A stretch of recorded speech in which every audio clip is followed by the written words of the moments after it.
PS5 in pieces. This PS5 is a friend's son's. He was playing a game and got rather angry with it, and with the controller connected, charging, pulled it off the shelf. It landed on the floor and didn't turn back on. I tried to repair it watching various how-to videos, but it got too much for me. It's currently in pieces inside the box, and that's as far as I got with it. When I tell you, this is rattly. I thought it might be in like, maybe we've got one of the side panels off, or, something along those lines. So I thought, you know what, how bad can it be? That's what I was thinking. How bad can it really be? Oh my God. Thing is as well, right? It does say fragile on. So somebody has put a fragile piece of writing on this just to let people know it's fragile. But I'm really scared. I think by the size of this box, it is probably a PS5 box. So I imagine that they've just got the PS5 box and they put everything in. They've used a very nice wrapping paper. Yeah, I might keep some of that. Oh, bless them as well. They've included that, which is nice. Is it a letter? Oh, it's just an email. It's just the email chain confirmation. I said, I'll take this one on for you just to confirm that you've accepted the terms and conditions that I won't take any liability of the device as it's a free repair. I also said, if there's any parts that are needed and expensive, for example, a power supply, I will contact you to confirm if you're happy to pay that before I go ahead and repair it. All labour for the job will be free. It's just if we have something like a blown power supply, they are very costly and I won't be able to cover the price of that specific part. If it's something like capacitors or HDMI ports, I've got no problem covering the cost. And then if you want to go ahead, then let me know. And they said, yes, please, that would be fantastic. This is what we've got. The fan shroud. We've got the SSD cover. I've got a HDMI port as well, and 2 screws. Okay, that's the first situation to the nation. Okay, all right. So, okay, the main. Actually, I'll do that at the end. No, I've just seen something. So here we have like the little SSD cover ring thing, and then we've got a bunch of screws that I'm just going to lay out on the table by tipping the box, because that's probably going to be the easiest way other than trying to scrounge around for them. So here we go. Liquid metal everywhere, I'm guessing. Okay, so that's one guess. So I've got all the screws here, chat. So I'll tell you what I'm going to do. I'm going to put all of these screws, first things first. Let's try and keep everything organized. Try and think about this logically, right? And if you're watching this back as a video, maybe you can leave a comment down below and then edit to see if you were right. If you've got a PS5 that's been taken apart and it's been put in a box loosely, and you don't have the fan shroud covering the fan, what's likely going to be one of the faults that occurs? Fan blades break? Possibility. Broken fan? Possibility. Screw-in fan? Busted fan? Carl is the winner. The fan header, aka fan connector, has been ripped off the board. Now, I am going to confidently say that this happened in transit, unfortunately. So because this wasn't screwed on, so this is going to be important if you ever go to send in your device, like for a repair, right? Because this hasn't been screwed on, what that means, and we can see it as well with the LED strip as well. This is for the lights at the front of the console. And I'm scared to look at what condition this is underneath as well. What's happened is because this is loose, and as it's come out, and in transit, it's just been doing this, and it's just made the connection very, very weak. And unfortunately, in this scenario, what's given first is the traces on the board over the actual fan connector coming out. Now, I can guarantee this probably wasn't a known fault of the person before they sent it. So this, I guess, I don't want to say it's a lesson because that's really condescending. It's just more of a bit of advice to say, if you're looking at ever sending any type of electronics, just make sure it would be best to screw everything down first. Just put screws back. If you don't know where they go, you've taken it apart, just look at an iFixit guide or something along those lines just to secure everything back down. Even if you put it in a box that you think is secure, it's not going to be, because clearly we've had that scenario. Now, because of the nature of the job and the person saying to me that it is in bits, maybe I should have advised them to put all of the screws back in before transit. Maybe that's on me, and maybe that's potentially something that I'll learn going forward, especially whilst offering a free repair service, because this job is now going to be more of a pain because I have to fix the fan connector, which wasn't part of the original job that we got through via the email. But I think that's me taking responsibility for that is quite a reach, PCB Way is throwing a birthday bash and you are invited. You've got yourself some absolute mega discounts on PCB services, 3D printing and CNC machining. Whether you're building a robot or a rocket, please don't actually go ahead and build a rocket, but they have you covered. Coupons as well. Who says no to free money? Yes, please. And just when you think that's enough and it's all over, scroll to the bottom and make sure you get yourself entered into the lucky draw. You have to act fast though. This all disappears around July the 18th. So what are you waiting for? Go now and grab your fluxy, juicy deals. I'll leave a link down below in the description. Thanks to PCB Wait for sponsoring today's video. I'm not going to test this now because they've said it's no power. I'm not going to plug in the power to the power supply just in case something goes bang. I don't want that. So let me put everything back in here. I also have to think logically. This fell off a dresser or wherever it was. Now, when things fall off places, it's not good because it can damage the APU. All right. So I need to probably check that out under the scope. One of my first things that I need to do. Let's take the fan out. Wait. Okay. All right. I'm just checking over the email because I've just seen something. Yeah, it doesn't say. So has anyone attempted to fix the device? Yes, it says in pieces. Doesn't say exactly what. So again, maybe that's I need to probe more a little bit on my behalf. However, the thing that I'm going to show you is a little bit of a shock to me. Do you see what I see? Everything I've just mentioned about that PS5 connector, everything I've just mentioned, erase it from your brain. Right, I'm going to get a couple of common tools, should we say. Let's just switch the irons on and everything because I have a feeling that I'm going to need them, hey? I'll be honest with you, they are good repairs to have because they are pretty straightforward. Like, if this came to me and was like, yeah, the fan connector's been ripped off, I need to get that fixed, I'd be like, lovely jubbly, I can sort that for you. But the issue is, it doesn't turn on. So we need to investigate that first. Everything I just said about it being broken in transit is just not the case. This hasn't been broken in transit. What am I seeing?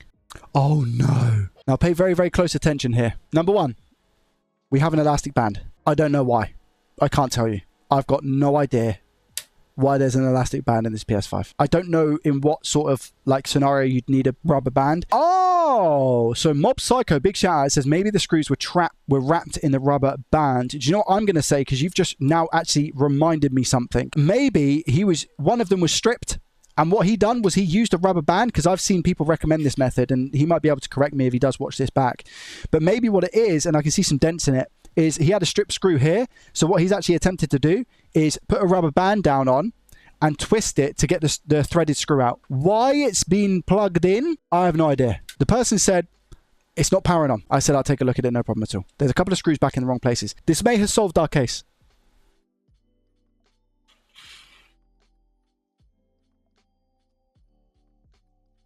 Now you might be wondering, Joey, what are you doing? Well, I got some tweezers. This connects to a front PCB for the power button. So it goes from the front from the front PCB. This little ribbon cable delivers the signal to the main motherboard to turn the console on. That's why this probably isn't turning on.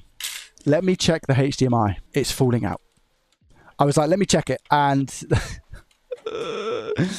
all right, listen, there's a bunch of stuff that needs to be done here. There's a bunch of stuff. I still don't even want to. Do I want to turn it on now? Because I don't know what's going to happen with this. I don't know if I want to turn it on. That's a very good point. Yeah, Bridger says check liquid metal first, because if we have any issues, the only thing that I'm thinking is that they probably have ruined it if that is the case already. So I don't think it's going to make a huge difference depending on what I do now to try and power it on, because chances are if that's happened, then it's GG. You know what I mean? Right, let's take this off. And let's see how bad the liquid metal situation is on the other side. Should we just put that back down? I think we just put that back down and leave it as is and just call it there. Okay. I don't want to turn this around. Who wants to turn it around for me? 3, 2, 1. You know what? Could be a lot worse. I do believe it could have been a lot worse. That is dry. This right here is the APU, the CPU mixed with the GPU on a PS5. This has not seen water in 46 days and has been stranded in the desert. There's something that is really important here. I can clean majority of this liquid metal up. However, if we have gone underneath the APU, we're in trouble. And it doesn't actually look like we have. So, to the scope. Going back to what I was saying about the fan connector and ignoring that, still take that into consideration, because this liquid metal has gone everywhere due to the fact of the transportation. Definitely. Now, this is a very delicate operation. What I like to do is get a bunch of cotton swabs, cotton buds, we call them here in the UK, cotton buds, with IPA, and I use one side to usually scoop it up, and then I use the other side, I use one side to just round it all up, and then I use the other side to actually scoop it up. So what I'm going to do is just put a little bit on the end of my cotton swab, and simply try and get it away from the APU as much as I possibly can, because I do not want that going under. And when you scoop it up, it actually becomes very, very small. So this is what I need to do with all of that liquid metal. And then once I've got like these little bits on the board, and I've collected up most of that liquid metal and just gooped it in one place, that's when I come in and give it a little bit of a scrub with the IPA, and it usually cleans the board up. Now, I've actually got a little bit of that on the cotton swab. Now, if I can't get all of it off, that's also fine, because at the end of the day, this isn't going anywhere now. I've got majority of the stuff that's moving around off the board. So we have to be careful here. These sorts of areas are very, very, very dangerous, because this is the back of one of the RAM ICs. I don't know which one specifically, but we can see that we've got a couple of loose blobs around here. So we just want to try and clean all of this up as much as possible. I just want to confirm as well, this is a free repair for somebody, and I want to make sure that I try and get this good for them, okay? So if anything, this is more valuable to me than what a paid service would be, because it means a lot for me to be able to actually be able to do these repairs for people, you know? So I'll try and pick that up again. If I can't, again, I'll switch over to the side that isn't IPA specifically.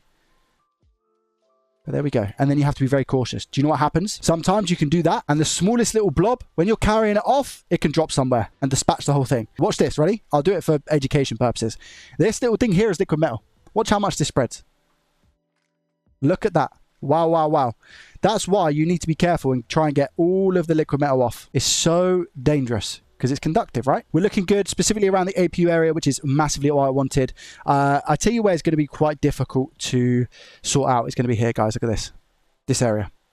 Now, it looks like it's all in one place. I know I've got some more over here, which again, doesn't look like to be shorting out any of the components. The issues that I have is here.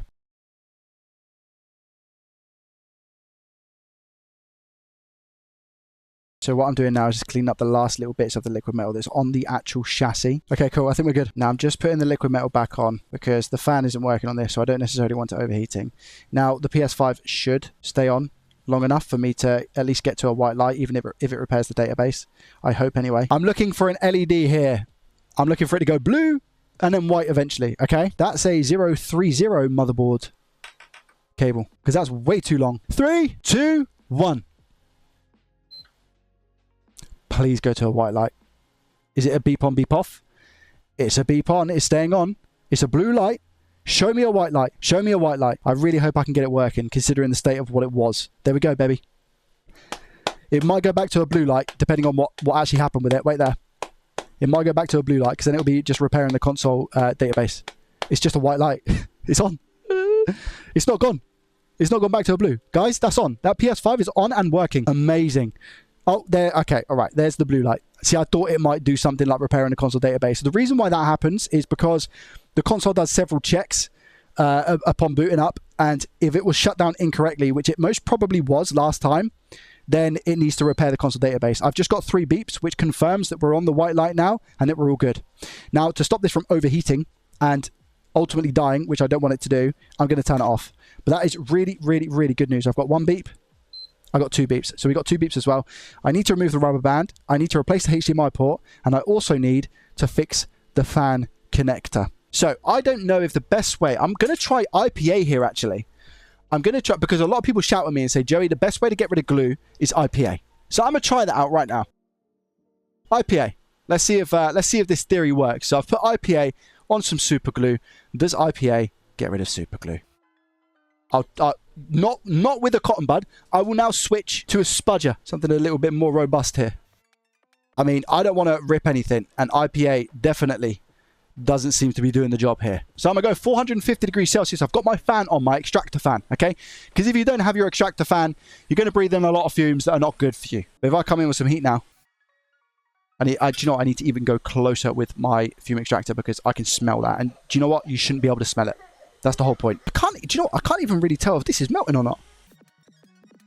Is this like vibranium? What am I witnessing right now? That's not even super glue, because I've had it where super glue just comes off. Because this isn't even on. But I also don't want to pull it off. Okay, well, there we go. That's fine. So what I'm actually really interested in here is the fact that we've got a little trace just up here. See that? Now that trace is going to be quite important to us. If that trace disappears, this job becomes a little bit more strategic, because you need to solder a wire from behind down here to this point specifically, and it becomes a little bit more annoying in that regard. So I'm pretty happy that we've still got that pad. All right, well, I'm just going to quickly as well run my soldering iron over it and see if that makes a difference. This is crazy, man. This is 430 degrees Celsius. Is it? I can't solder over this, so I have to get it off. But my grinding tool. Just have to be super careful. Potentially that might be the route that I have to go. Because I don't necessarily have to get it all off. What I could do is I can just grind on here. I can grind on here because that pad is still really like solidly down. This is ground, so it doesn't necessarily matter too much. And then all I have to do is I do have to grind here and here for the ground pads. So I'm just going to do that. I'm going to do that. So I'll do a little one here first. And this is where we need quite slight precision. And then we'll do here as well. And so I need ground. Again, that's going to be okay. I'll do this for the time being. I'm not even too sure if I'm going to need it, if I'm honest, because I might just do down here and use braid, but we'll see. This is done. I need to do this bit here. And this bit over here. Okay. Now you might be looking at this thinking, Joey, that looks hideous, but just wait, chat. It will all make sense soon. I'm even going to go a little bit around here as well, just to kind of give this as much strength as I possibly can. Because it will all flood with solder. It might look ugly, but it's going to do the job. So what I'm doing now, guys, is just adding leaded solder to the bits that I need leaded solder adding to. All right.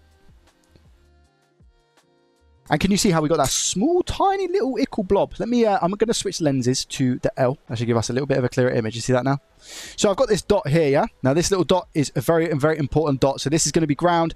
This is dot. I'm pretty sure this in itself is power and this is data. That's where we're at. And then we've got ground over here. We've got ground in the middle as well. Okay. I could use this wire. That might be all right. And then we can use it there and there. And then for the sides, we'll use the wick. Let's start with the wick and just get our ground on. So this is the super wick. Now just flood that with solder. There we go. Move it over slightly. That's it. Perfect. And you have to be very, very careful when trying to clean this because it frays. The cotton swabs fray really, really, really easily. So I actually try and have to get out the flux with my tweezers. It's not moving. It's like a rock. I'm actually going to flood that with a little bit more solder. I have to make sure it's not going to be... There we go. Probably about there. That's better. A little bit over more. That'll do. So now what we need to do is put the wires on. So I'm going to rotate the board. And the reason I rotate the board here is to make my life as easy as I possibly can. First thing I'm going to do is take this thick piece of... I say thick piece of wire. This is probably thicker than normal. And again, the reason being is because I want to try and make sure that I get good connections here. So I'll go right until the end, probably about there. I'm just going to try and tack it down first. And just make sure I get a good amount of slack on the wire. Should probably go about there, I imagine. So I'll just come through with the iron. And it will take off some of the coating that we have if I just scrape it on. I'm holding it a bit too far here. So I'm going to close the gap with my finger. Now, sometimes doing this with your finger is very risky. Why is it risky, Joey? Well, because it burns. So I'm just tinning this now. When I say tinning it, I'm taking off the enameled that I have on it, the enameled wire. So there we go. So now it's conductive. Whereas before, because it was covered with like a little bit of a coating, it wasn't conductive. So I'll probably go about there. And then what I'll do is I'll come in with a snip. Right, let's trim here. I'll come through with a little bit of flux here and we'll see the transformation any second. So I'll come in with a little bit of solder on the end of my iron tip. That was just to tack it down. I'm going to hold the wire just at the end right here. And this is why you need like really high precision tweezers. And I'm going to come in and just go over that wire again. Now I think what's going on is I've got the glue that's been left over from the previous person who worked on it, which is not making life massively easy at the moment. But you know what we say? That's okay. Now, this is not the prettiest job. I'll be 100% honest with you. There's been a lot prettier. At this current moment in time, that is going to do. Do I have a toothbrush? I do. Let me see if I can make it a little bit cleaner right now. Now, if I scrub and this wire does not come off, do you know what that means, chat? It means that it wasn't fit for purpose. As simple as that. So actually, you're doing yourself a favor if a wire comes off here. That's what you want. And then we'll come in with the ground wire in the middle because why not at this point? So again, tack it down first. And I've got the Wi-Fi chip in the way here, which is going to be a little bit of an iffy. There we go. If I can get it tacked, then I'll do something different. There we are. Perfect. Tacked. Come in with the tweezers. Hold down. And now I can tin it. See that? There it is. And now with the extractor, this is only ground.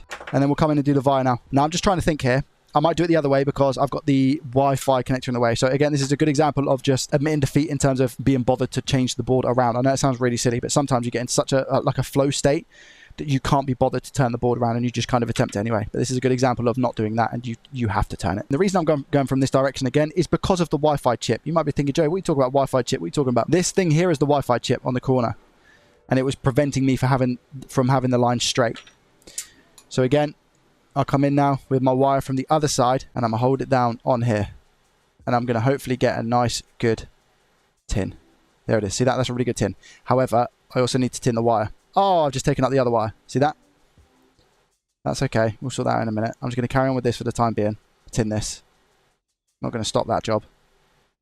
Now I'm going to come through and tin that. Perfect. So that's a strong enough tin now. Now I just have to try and be extra cautious not to do the same thing to both of them, because it could end up that way.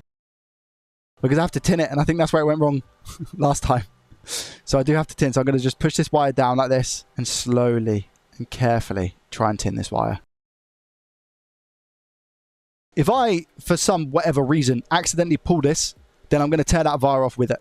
And I don't want that, because then I have to go from the back of the board and it becomes a pain. So what I do in this scenario is I'm going to heat the board up like that. And then we go brush down. IPA, brush down. Come in, microfiber, pad, pad, pad. Finally, can of air. There we go. And that is nice and clean now. So now what I can do is I can add conformal coating, or I can do whatever I want, because it's a nice clean surface that we've got. Other than the fact we got glue on the board. Now what I can do is look to add the connector. I'm not going to be able to put conformal coating on after I add the connector to these pads. So I'm going to add my conformal coating first, which I hate, by the way. I hate conformal coating. At this point in the live stream, we actually had the owner of the console come into the chat. What he eventually got to the bottom of is that the friend's son had bought this PlayStation 5 off of eBay, attempted his own repairs, failed, and then reached out to his parents' friend, the person who contacted me, to see if he could fix it. The reason I specifically launched this series was to help people out with free repairs who were potentially not in a position to have something fixed for a paid service, or they couldn't get it fixed for whatever other reason. I just really hope that when this console goes back, it's obviously going to get back to the kid, and that he's going to play it as like a home console and not sell it for profit, because that would kind of suck if I'm honest. But there was a lot in this video that was quite uncertain. That's why I had to come and do this voiceover and just explain what's happened. Right, do I have a fan connector on here? Because I'm looking to get a fan connector. Yes, I dearly do. Right, I need to get this off. These take the longest amount of time. I'm warming up the board, and then I'm going to try and remove this plastic connector with 480 degrees Celsius. 480 degrees Celsius on plastic, hey? Who would have thought? Please, please, please, please, please. Am I going to mess it up? Maybe. It's all part of the fun. I'm probably going to regret doing this. Let me show you something. This is what happens if you stay in that position for more than 3 seconds. 3, 2, 1. Do you know what? It didn't even last 3 seconds. That was pretty much 2 seconds, wasn't it? So that's just to kind of show you what happens in that scenario. So you have to move your air around quick. What I need to do now is actually use my soldering iron. Right, so that is going to sit there. Ready? Here we go. Is that in line? Let's go back a little bit. So I'm going to hold that down and just tack it. I'm going to do this exact same this side, okay? So push down. Just get that solder to flat that connector. All right, and I'm going to come in with flux. Now that they're tacked down a little bit better, come in with the flux, and I've still got loads of solder on my iron. I'm going to add even more. Watch it do its thing. Perfect. Look at that. And then again, I'll switch over to the other side and do the exact same. Squeeze that on there. This connector shouldn't go anywhere. See that? We should be good. And now all I need to do is give it a little bit of a clean and just solder the remaining parts. See that down there? Just solder all those connections. Plop that there and drop solder like that. And do the exact same here. And exact same here. And then what I'm going to do is give it a push. Just to make sure we're actually connected to the wire. Alright, now that looks really messy because they're all spiky. They're like Gareth Gates from the year 2000, right? So what I'm going to do is just put a little bit of flux and tap them.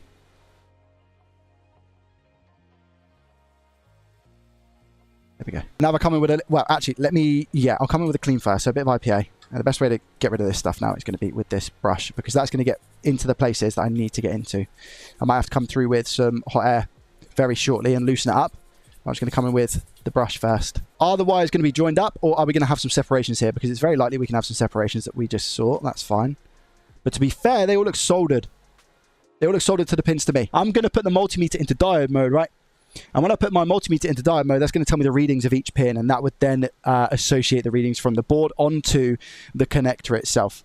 So I'm going to turn on my multimeter. If I put the red probe on ground, I've then got my black probe here to measure. All right, it's currently in DC voltage mode, but I'm going to put it into diode with the beeper off as well. This one in the middle should be ground. We get a ground connection. That is a ground connection right there. Yeah, that's good. This one on the right, we should have a reading. Perfect. Should go up to about 0.4 or something. Yeah, there we go. 0.43, perfect. This is our power rail. This one should also be a reading. This is the important one. Well, they're all important, but I really hope I get a reading with this one. There we go. 0.46 as well. Perfect. So we've got a reading on all of them, which means basically what I'm doing here is these pins here are obviously connected to here because they're all just one big pin. The reason why I'm testing what I'm testing is because if they weren't connected to the wire that I've soldered onto the board, then I'd get basically nothing coming up. I'm not talking nothing like this. I'm not talking 0. I'm talking something that would say OL. That is that fixed, okay? So that's the fan. What do we have next? The HDMI port. What's happened here then? I would love to take a guess at the story, and what I'm going to say is that what they tried to do was they tried to just put some solder in the holes of ground around the HDMI port, because there doesn't actually seem to be any movement or anything along those lines on the other side. So this port doesn't look great on the other side because it's been shoved in. So this is a broken HDMI port. So I'm going to come in here with 480 degrees Celsius, airflow speed 99%. What you'll probably see now is that when I go to heat this, all of this solder should, technically, depending on what solder they've used, molten with the solder that's already in the port. And I can see that happening already. See that on the right? See how it's forming and liquefying? Look at that. There we go. Simple. So there just wasn't enough heat here. And the port comes out. Just like that. Any rip traces? Wow, look at what is... Wait a minute. What on earth has happened there? The solder that's here, believe it or not, is okay. This is factory solder, and they've just tried to put their own little bit of solder in, and it's just not been hot enough. So it's okay. I don't need to remove the solder that we have in those holes. We are good. I am just going to quickly give it a clean on the back. Do I need to? Absolutely not. So whilst the board is hot, I have just put IPA on, which means it's going to be a bit cooler now. And it looks like our pads are okay. We are missing the small little tiny cap. Doesn't necessarily matter. I'm going to replace it anyway. It's just there for protection. But it's there for a reason. So at the end of the day, it does matter, right? Don't know what's happened here. Look, can you see on this, like the way that the board is just chipped away? Oh, that would be where it fell off. And it's taken like a chunk of the board. So it must have been quite a hefty fall here. I'm waiting for iron to get up to temperature 430 degrees Celsius. And now I'm going to come through. I'm just going to put some solder in the holes. I like to use something called the drop method, which is pretty much what it says on the tin. And then I just run over those pads there. There we go. Right, I'm going to take a cap from a board that I've got here. All right, now that is going to be solidly in place. A lot of people don't really grasp how small this component is. If you've never done work like this before. It's very small. I want to go ahead and say this is an 0102. People might be able to correct me. There we go. That's soldered on now. That's an 0201. Oh, okay, fine. So this isn't the smallest. You can get an 0102. I'm just tinning the port now, but I don't know if I've got any bridges there. Let me have a look. That's good. 480 degrees Celsius, 99% airflow. I've got my fume extractor on because health is wealth. Now what I'm going to do is put the port on. Ready? So I put the port on.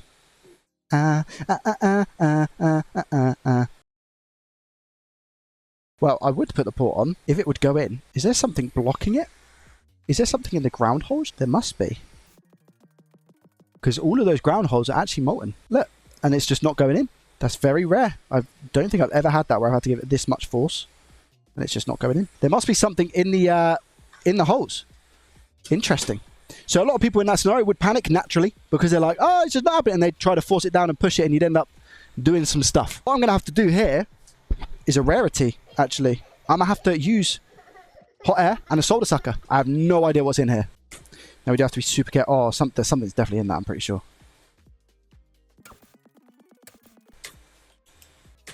That solder just went back in the hole. Amazing. I think it might be the solder that they've used, whatever that is. So I'm going to have to just try and poke it through here. Wow. Yeah. Okay, good. That's gone. It's not even. Wow, this is disgusting stuff, whatever this is. There we go. Get off. Well, do you know what? I think I've cleared it out enough now so that I can actually get the port through. However, I need to turn the board around and see if I can get any more of it off because that all needs to go. My worry is that I'm not going to be able to structurally support this properly because the solder's not going to go all the way through. I might need to grind it. Now, what I'm going to do here, chat, is I'm actually going to grind a little bit of copper either side because when this solder goes through, I really want it to grab onto some sort of ground so that it's solid. So I'm actually just going to go a little bit off-piste here. I still don't know if it's going to fit, to be honest, because it's still got solder on, but I've just smoothed out a little bit. Technically, should go in. Technically. Worried about that one down there. It's a bit too small for my liking.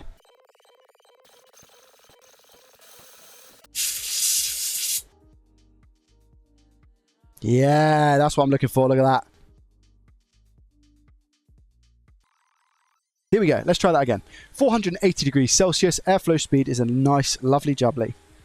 99%. Let's try and put this port on and see how we get on. First of all, I should see those solder balls drop through the ground holes. Pads are molten in the middle. Nice. There we go. See that? Solders drop through. Good. I want the same with this side. Good. Now I'm going to put the port on, and I shouldn't have the same issue I did last time. There we go. Now, it's not sat properly. It's one-sided, lopsided. So I'm just waiting because these... it's gone now. These holes over here, they're on a thicker ground plane. So it takes longer to heat. So what I'm going to do now is, you could just call it there, but I'm simply just going to move this port about. Just flick it up a little bit and down and move it back and front. Side to side. That usually helps as well, Andy, by the way. The solder's come through, I'm pretty sure. The solder has come through on the sides, so I don't think I need to add solder. Let me just add a little bit just to show you. So I'd come in with my left hand here, and I'd go to like the front, and I'd slowly just add a little bit of solder there to bond the leg. I don't actually know how well this is going to work because of the situation of this board. And then I just kind of put it back into a good enough position, which there I'm happy with. Push down a little bit off on the heat. I'm not even pushing down a lot. I've not got a weight on the board. If that tells you how much I'm actually pushing this down to the board, it's like nothing. There we go. And now what I'll do really, really quickly is I'll turn the board around. So I'd come in, just give it a nice clean. So can you see I've now got solder coming up the legs there? Let's check the pins, make sure they're all good. See that? There we go. That's why I do the drop method. It's very nice and clean there, hey? I'm looking for the fan to spin. I'm looking for it to turn on to a blue light and go to a white light. 3, 2, 1. I think the fan's done for. I think the fan itself has, it's bent. I think the fan's bent because I can hear it tick, tick, tick, tick, tick. She's alive. There you go, chat.